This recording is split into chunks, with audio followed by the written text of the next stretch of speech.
You know how you grow up with ideas or images around the world that you don't think you're ever going to actually see? Well, Mount Fuji is one of those for me.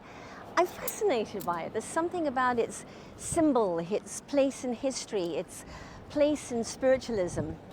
So I definitely have one of those I can't believe I'm actually here looking at Mount Fuji moments. And we're starting off our day of chasing after the mountain at the World Heritage Center.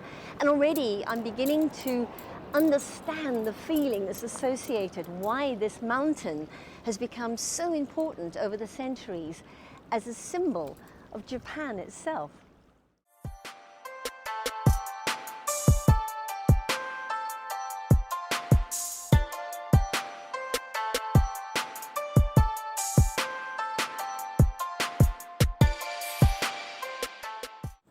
So we've arrived in Fuji at Hotel Nishi. And I must tell you, Mount Fuji, you can actually see it from here, from the entrance.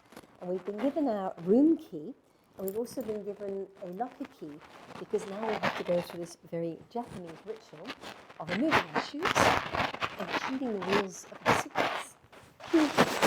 It even says Hotel Nishi. Shoes sorted. Now we get to the other part, which is the wheels. This I have never done before. Apparently by Japanese standards, quite a large room. We were warned up front to check all the details about double beds because they tend to be three-quarter beds. So we're learning. I'm assuming this is the window. Mount Fuji.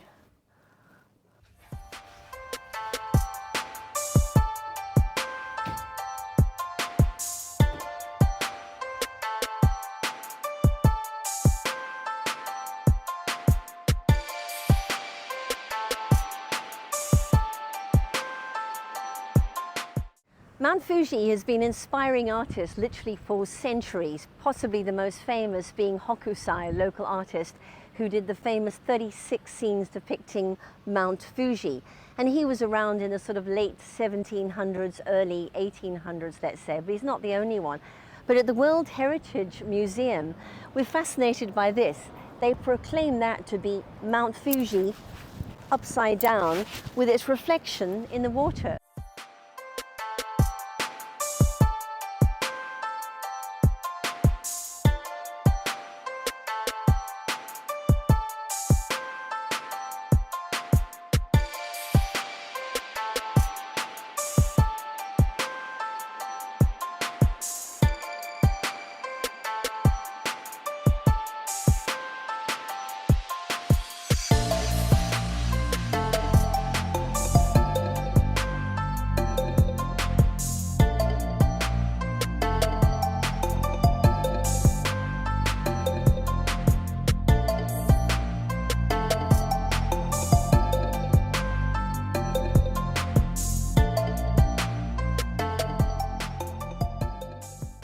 Our taxi driver and our host for today has just produced a 1,000 yen note to show us that the printed image on that note is exactly the same scene and the vista that we're looking at right now.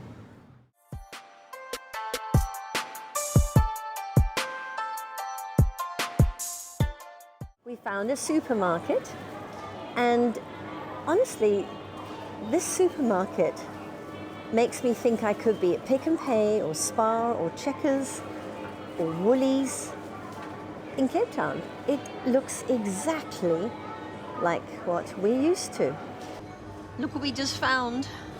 To all the doggy lovers and the pussycat lovers, we have found an entire department dedicated to nappies for doggies. Look at this. I've never seen this before. Noodles. We are in Japan. Our son would be in his 7th heaven with this lot. Look at the choice. I'll say one thing, they are Halloween mad in Japan. Every shop is showing signs of Halloween party decor, and apparently they've even gone Halloween chicken mad too. I didn't even know what these drinks are. They have some pretty strange cocktail combinations we've noticed in Japan. And remember, we're in a supermarket, just a normal supermarket, but look at the liquor that you can buy. And whiskey is very, very, very popular. But look at the size of these bottles of whiskies that you can pick up alongside your milk and your bread when you pop into the supermarket. That is serious whiskey consumption. And if you work out the price in yen, actually strangely affordable. So now you know where to come if you want to consume lots of whiskey. So we're on our way back from the shopping mall, the one that's near Fuji, following the walking GPS back to our hotel because we couldn't find any taxis, just showing you that not everything looks quite according to the tourist books when you're doing it yourself. I don't even know where we're walking, but GPS says go this way. Still toddling along in the back streets of residential Fuji, and in the middle of nowhere, we find the ubiquitous vending machine. Road sign in the middle of nowhere, no idea what it means, but it's pretty. Looks like we have to go up the steps. There's Villy ahead of me. It might amuse you, just to make sure that we're not doing this wrong, I have Google walking app open on my phone, and Villy's got the Apple version, just in case that not one of us is on the wrong road. You sort of learn the hard way when you travel. Top of the steps. We seem to like our steps. And look, sign of life. Fuji town. This is our actual neighborhood where we walked to and ate last night. The extreme left there's a ramen restaurant, and there's another local Japanese restaurant in the middle, and Coco's, and surprisingly Western options. You won't believe it, but we had pizza, dare I say it, last night, with a glass of wine and some Coca-Cola times 3, and the whole bill came to 210 rand. We have walked past so many of these Gashapon shops, if that's the right word, all around Japan. It's an absolute phenomenon. People go crazy for it. At the end of a working day, we see people queuing up, fishing around for coins in their bags, feeding the machines to get what? A little plastic toy in an egg. So we figured, we've got to try this. So just for the fun of it, we're just picking one randomly to see how it works. So 300 yen. Turn.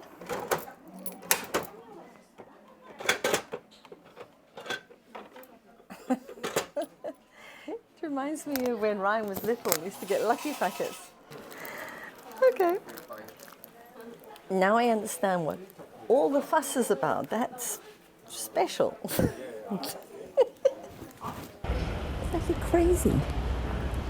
It's like the entire world lives on vending machines here.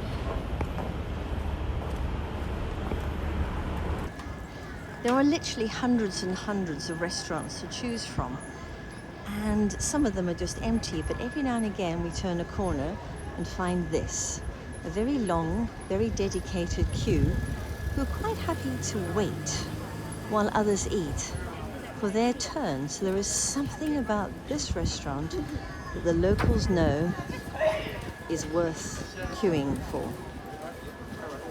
Of course, we haven't got a clue.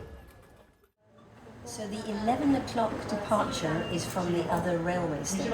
Fuji station. Okay. Shin Fuji. Okay. How long will it take us to get to Shin Fuji station? 富士駅からバスかタクシーで10分ほどかかります。It takes about 10 minutes by bus or taxi from Fuji